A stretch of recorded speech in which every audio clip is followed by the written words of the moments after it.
अब हम पढ़ेंगे समीकरण के बारे में। समीकरण व्यंजक के चर पर वह प्रतिबंध है जिसमें चर के विशिष्ट मान के लिए दोनों पक्षों के व्यंजकों के मान बराबर होते हैं। यानी हम जो चर का मान लेंगे उसको अगर हम दोनों पक्षों में रखते हैं तो हमारे दोनों पक्षों के मान हमें बराबर प्राप्त होते हैं। यही हमारी जो है समीकरण का सिद्धांत है। तो इसे हम एक उदाहरण के द्वारा हल कर देखते हैं। यहाँ हमने एग्जाम्पल लिया है x + 7 = 12। यहाँ x के हमने अलग अलग मान लिए हुए हैं, जैसे 1 2 3 4 5।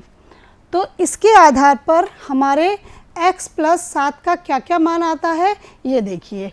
यदि हम x की जगह 1 रखते हैं तो हमारा इसका हल आता है 1 + 7 = 8। अगर हम x की जगह 2 लिख देंगे तो हमारा उत्तर कितना प्राप्त होगा 9। और जबकि दूसरी साइड या दूसरे पक्ष में हमारा मान कितना है 12। तो दोनों पक्ष बराबर नहीं हो रहे हैं। फिर हमने 3 लिया तो ये हो गया 7 और 3 10। इधर 10 हो जाएगा और दूसरे पक्ष में हमारा मान प्राप्त हो रहा है 12। यानी ये भी जो है x जो चर का जो विशिष्ट मान है ये दोनों समीकरण के दोनों पक्षों को संतुष्ट नहीं कर रहा है। फिर हमने 4 लिया तो ये हो जाता है 11। इधर 11 होगा, ये 12 होगा, तो ये भी नहीं है। और अगर हम यहाँ पे 5 लेते हैं तो ये हमारा इस पक्ष का जो मान है वो कितना प्राप्त होगा हमें 7 और 5 12। और समीकरण के दूसरे पक्ष का मान भी कितना है 12। यानी कि समीकरण के दोनों पक्षों के मान हमें बराबर प्राप्त होते हैं।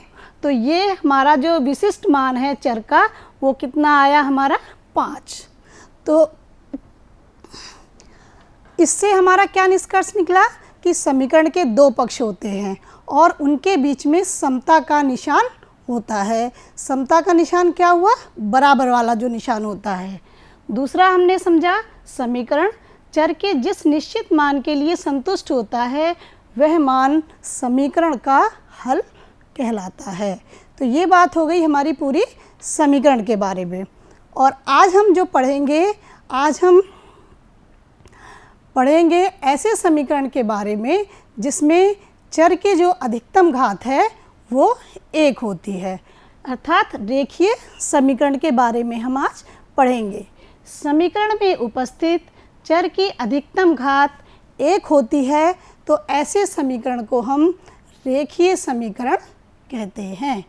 उदाहरण के द्वारा अब हम इसे समझने का प्रयास करते हैं। उदाहरण में देखिए ये हमारे कुछ एग्जाम्पल्स दिए हैं और इसमें हमें ये बताना है कि ये रेखीय समीकरण है या नहीं है। और इसको आप तभी बता पाएंगे जब आपके दिमाग में ये रेखीय समीकरण की जो परिभाषा है ये क्लियर होनी चाहिए। इसकी कौन सी बात क्लियर होनी चाहिए, यानी कि चर की अधिकतम घात 1 होती है। तो अब आप देखिए 11 + 12 = 23।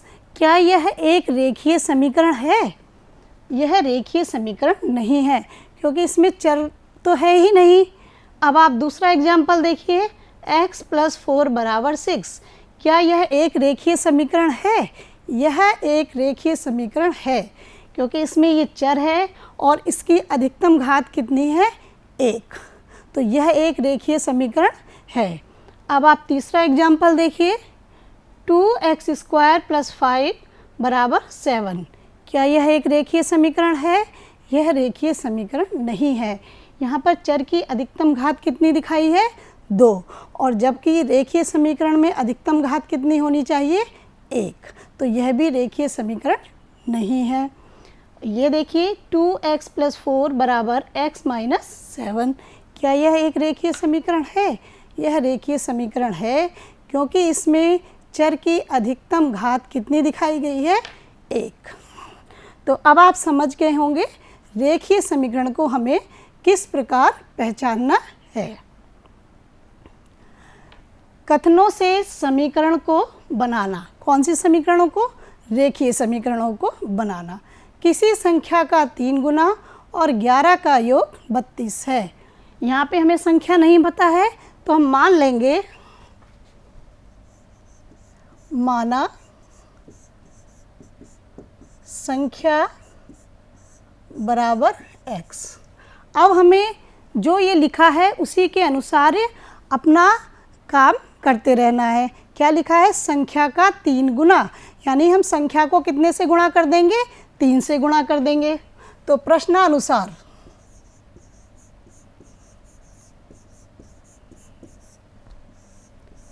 संख्या का 3 गुना और 11 का योग, इसमें हमें 11 को जोड़ना है और ये कितना प्राप्त होता है हमें? 32। तो 3 और x की गुणा हो गई तो ये हो गया 3x प्लस 11 बराबर 32।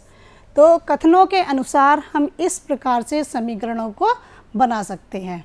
अब हमारे पास दूसरा है, राधा के पिता की आयु उसकी आयु के, किसकी आयु? यानी राधा की आयु के 5 गुने से 7 वर्ष कम है।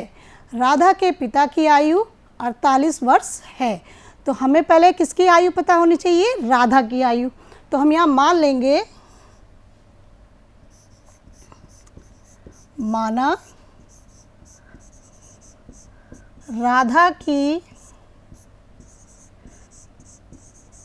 आयु बराबर हो गई हमारी x वर्ष।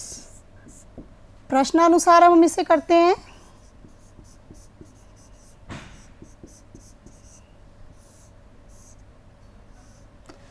राधा के पिता की आयु उसकी आयु की 5 गुना, राधा की आयु का 5 गुना कितना हो जाएगा?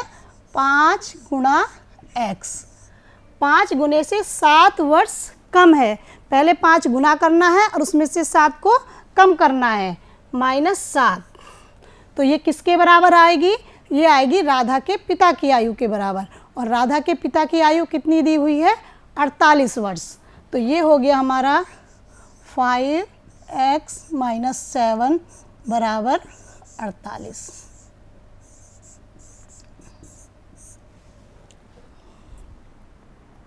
अब इसी क्रम में हम तीसरा उदाहरण देखते हैं। संख्या x और 4 का योग, योग मतलब इनको जोड़, किसके बराबर है? 11 है। तो ये हमारा सीधा हो गया x + 4 बराबर 11। चौथा सवाल देखिए, एक संख्या x के चौथाई में से 4 घटाने पर, तो संख्या का चौथाई कितना हो गया?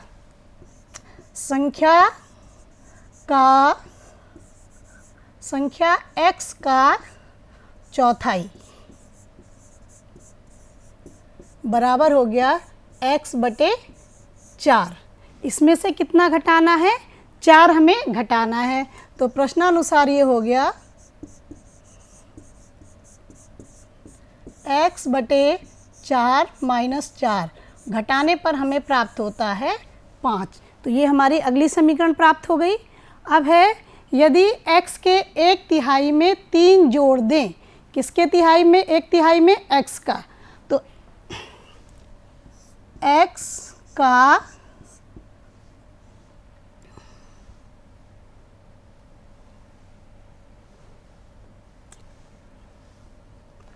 x का 1/3 बराबर हो गया x बटे 3। और ये कह रहा है 1/3 में हमें कितना जोड़ना है? 3 जोड़ दीजिए। तो ये हो गया x बटे 3 + 3 और जोड़ने पर हमें कितना प्राप्त होता है? 25।